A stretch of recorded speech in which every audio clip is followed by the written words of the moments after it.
Hi అండి, welcome back to Warangal వంటలు. ఈరోజు వీడియోలో స్ట్రీట్ స్టైల్ టేస్ట్తో ఉల్లిపాయ బొండాలు ఎలా చేయాలో చూపిస్తున్నాను. పైన క్రిస్పీగా, లోపల సాఫ్ట్గా, చాలా టేస్టీగా ఉంటాయి. అలాగే ఇలా చేసుకోవడం బట్టి ఆయిల్ అనేది ఎక్కువ పీల్చకుండా ఈజీగా చేసేయచ్చు. అండ్ దీని కాంబినేషన్గా మంచి పల్లి చట్నీ కూడా చూపిస్తున్నాను. ఈ చట్నీ బొండాలోకి కాదు, ఇడ్లీ, వడ, దోశలోకి కూడా చాలా చాలా బాగుంటుంది. డెఫినెట్గా ఓసారి ఇలా ట్రై చేసి చూడండి. మరిక అస్సలు ఆలస్యం చేయకుండా ఈ క్రిస్పీ ఉల్లిపాయ బొండాల్ని అండ్ రుచికరమైన పల్లి చట్నీని ఈజీ అండ్ టేస్టీగా ఎలా చేసుకోవాలో చూసేద్దాం. ముందుగా చట్నీ తయారు చేసుకుందామండి. దీనికోసం ముందుగా స్టవ్ మీద ప్యాన్ పెట్టుకోండి.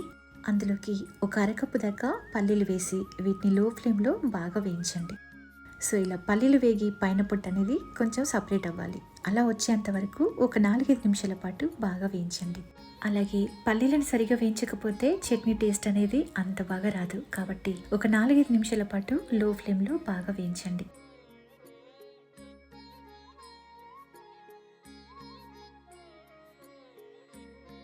చూడండి, పల్లీల పొట్టు అనేది ఇలా లైట్గా సపరేట్ అవుతుంది కదా.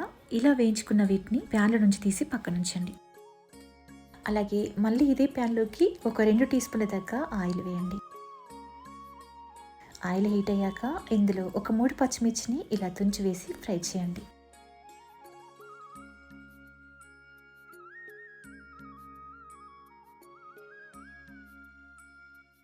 పచ్చిమిర్చి కూడా ఇలా కొంచెం వేగిన తర్వాత ఇందులో 1 ఇంచు అల్లం ముక్కలు వేసి, అలాగే 4-5 వెల్లుల్లిపాయలు,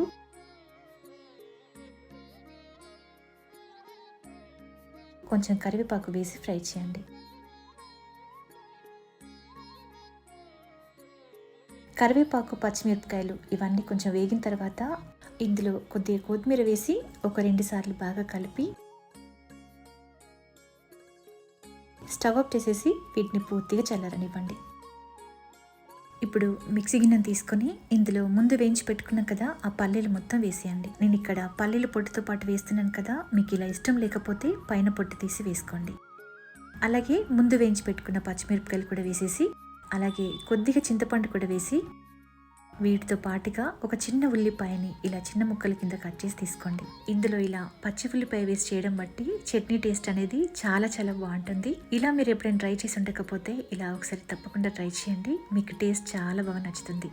అలాగే ఇందులో 1/2 టీ స్పూన్ జీలకర్ర, రుచికి తగ్గట్టుగా ఉప్పు వేసేసి, అవసరానికి తగ్గట్టుగా కొంచెం కొంచెం నీళ్లు వేసుకుంటూ మెత్తగా గ్రైండ్ చేయండి. సో ఇలా గ్రైండ్ చేసుకునే చట్నీని ఒక బౌల్లోకి తీసుకోండి.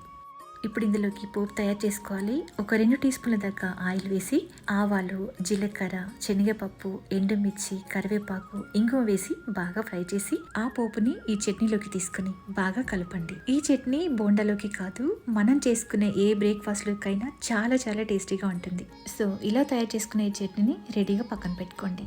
నెక్స్ట్ ఇడ్లీ పిండితో బోండాలు ప్రిపేర్ చేసుకుందాం. దానికోసం మిక్సింగ్ బౌల్ తీసుకొని ఒక 3 కప్పుల దాకా ఇడ్లీ పిండిని తీసుకోండి.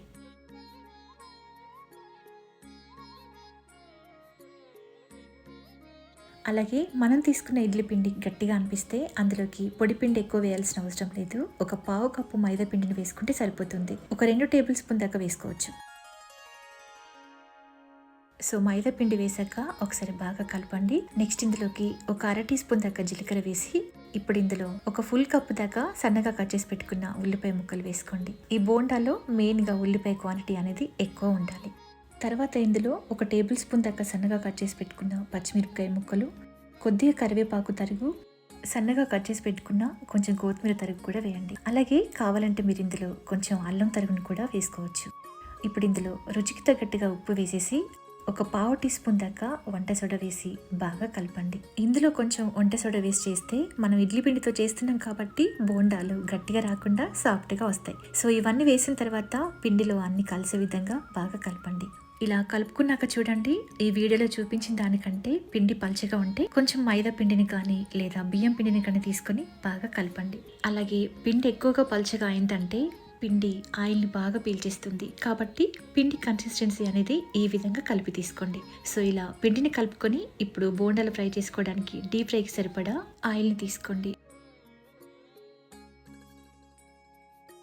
ఆయిల్ బాగా వేడిన తర్వాత ఇప్పుడు మంటని మీడియం ఫ్లేమ్లో పెట్టి ఇందులో కొంచెం పిండి ముద్దను వేసి చూస్తే ఆయిల్ చక్కగా వేడైంది కదా. ఇప్పుడు ఇందులో కొద్దిగా పిండిని తీసుకుంటూ ఆయిల్లో స్లోగా డ్రాప్ చేస్తూ బోండాల్లా ప్రిపేర్ చేసుకోవాలి. అలాగే పిండి మరీ ఎక్కువ వేయకూడదు, ఆయిల్లో ఫ్రీగా ఫ్రై అయ్యేటట్లుగా తీసుకోండి. మంటని హై ఫ్లేమ్లో పెట్టి ఫ్రై చేస్తే పైన కలర్ వస్తాయి కానీ లోపల పిండి ఉడకదు. కాబట్టి మంటని మీడియం ఫ్లేమ్లో పెట్టి బాగా ఫ్రై చేయండి. అలాగే పిండి వేసిన వెంటనే గరిటెతో కలపకుండా లైట్గా వేగిన తర్వాత కలుపుకుంటూ రెండు వైపులా తిప్పుకోండి. కాబట్టి వెంటనే కలపకూడదు, ఇవి వేగడానికి కొంచెం టైం పడుతుంది.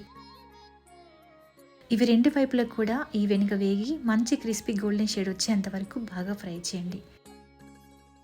ఇవి ఇలా క్రిస్పీగా వేగి మంచి కలర్లోకి వచ్చిన తర్వాత వీటిని ఒక ప్లేట్లోకి తీసుకోండి. మళ్ళీ ఇదే విధంగా మిగతా పిండిని కూడా బోండాల్లా వేసుకొని ఫ్రై చేసి పక్కకు తీసుకోండి. ఇలా మనం ఇంట్లో మిగిలిపోయిన ఇడ్లీ పిండితో చాలా సింపుల్గా ఇలా ఉల్లిపాయ బోండాలు వేసుకుని వేడివేడిగా తినేయొచ్చు. మార్నింగ్ టైంలో బ్రేక్ఫాస్ట్లోకైనా ఈవినింగ్ టైంలో టీ టైంలోకైనా సరే చాలా టేస్టీగా ఉంటాయి. ఓసారి మీరు కూడా ఈ బోండాల్ని చేసి కమ్మటి చట్నీతో వేడివేడిగా సర్వ్ చేసుకోండి. చాలా చాలా టేస్టీగా ఉంటాయి. తప్పకుండా ట్రై చేయండి. మరి ట్రై చేసి టేస్ట్ చేశాక మీకు ఎలా అనిపించిందో మళ్ళీ నాతో షేర్ చేయడం అస్సలు మర్చిపోవద్దు. వీడియో నచ్చితే లైక్ చేయండి. మరిన్ని latest and simple quick recipes కోసం మా ఛానల్ని సబ్స్క్రైబ్ చేసుకోండి. Thank you for watching.